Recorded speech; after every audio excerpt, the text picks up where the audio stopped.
Je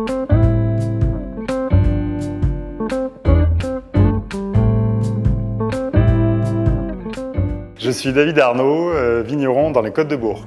C'est une exploitation qui est familiale. Moi, je suis la 5e génération sur la propriété. J'ai repris en 2009 derrière mon père qui part à la retraite. L'exploitation a évolué. Elle est partie sur une toute petite surface de 3 hectares et aujourd'hui, on est arrivé à 30 hectares. Au fil des années, elle a évolué.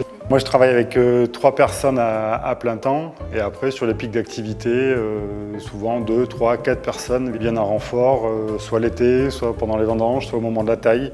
On a différents moments dans l'année où la vigne demande plus de travail, plus d'attention, donc on va chercher des bras supplémentaires pour nous aider.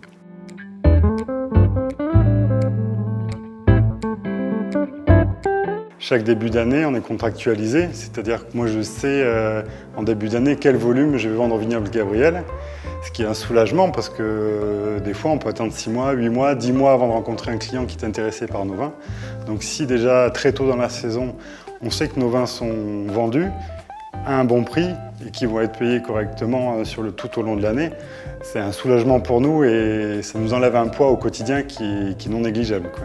Et ça nous permet aussi de nous concentrer sur la partie production qui nous demande énormément de travail et des fois on délaisse un peu cette partie commercialisation, mais les vignobles Gabriel sont là en soutien pour la partie commercialisation. Notre banquier de visibilité, nous aussi, on peut investir dans du matériel pour aller sur des pratiques un peu plus vertueuses. Nous, ça nous a aidé à la conversion en agriculture biologique. Enfin, déjà, avoir une visibilité à 3 ans, c'est énorme dans notre métier. Et bon, moi, ça fait maintenant 14 ans que je travaille avec les vignobles Gabriel, donc la visibilité, ça fait longtemps que je l'ai. On a un métier quand même assez solitaire où tout le long de l'année, on est un peu dans nos chais, dans nos vignes. Et avoir des réunions régulières, des échanges avec 30 autres vignerons qui ont chacun leur expérience, c'est hyper enrichissant pour chacun.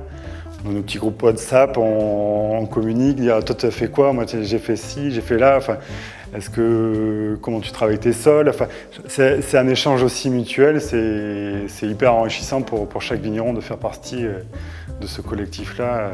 Ça apporte à chacun aussi humainement. Les projets, on en a tout le temps, c'est plutôt des projets de nouvelles cuvées, de nouvelles pratiques, de nouveaux cépages. Aujourd'hui, on parle beaucoup d'adaptation au changement climatique, donc on réfléchit à mettre en place des nouveaux cépages. Une vigne, c'est 30, 40, 50 ans de vie, donc on se dit dans 50 ans, le climat sera peut-être un peu plus chaud, donc les plantations que l'on fait aujourd'hui, on réfléchit, on fait des essais, on essaie d'évoluer là-dessus. Et après, c'est sur la pratique au niveau du chai, c'est comment amener de plus en plus de gourmandise au vin, comment s'adapter de plus en plus au goût du consommateur. C'est toujours être en réflexion, dire mon vin, est-ce que le consommateur l'apprécie? Est-ce que je pourrais faire des choses différemment pour qu'il l'apprécie encore plus? C'est toujours se poser des questions. Chaque année dans notre métier, une fois les vendanges terminées et les vinifications terminées, on repart sur un nouveau cycle et on repart à zéro et on réfléchit à de nouveaux projets, que ce soit culturaux, au niveau des vins, des cuvées. Donc c'est ça qui est passionnant dans ce métier-là, c'est que c'est jamais fini, c'est un perpétuel recommencement. Et c'est ça qui est excitant aussi, c'est que chaque année on peut avancer, évoluer, changer des choses pour